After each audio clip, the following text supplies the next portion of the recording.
It's always an honor to be invited by Vinnie Politan of Court TV to be on his show as an expert guest. Here's another recent segment that I was asked to weigh in on. Investigators tonight joining us in Charleston, South Carolina, host of The Interview Room with Chris McDonough, and he's also former homicide detective Chris McDonough, and in San Diego, California, retired director of the San Diego Police Department Crime Lab, Jennifer Shen. Great to have you both back. Chris, let's start here. Let's start in Wyoming. It seems like there's a search. This is where the family believes was the last known place she was, based upon a text message that they got from her. How do you even begin that search?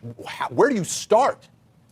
Yeah, so one thing a lot of folks aren't really aware of, and we actually saw it in another case recently, that Yellowstone has a very robust video management system throughout that park. Now, cell coverage is, spotty at best, but the video management that they have set up is quite impressive.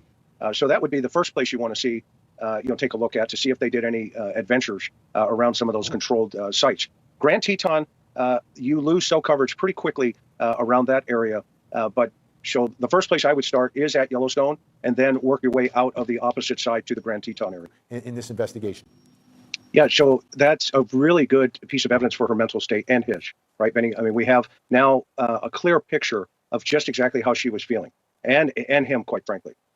So you tie that together in relationship to not only that behavior, that's actually in the middle, but you tie it to his post behavior. And so, he just takes off with her van at some point, and now, she has vanished. So you would want to ask him, and obviously he's lawyered up at this point, but there is a pressure point you have there. You actually have him in her van.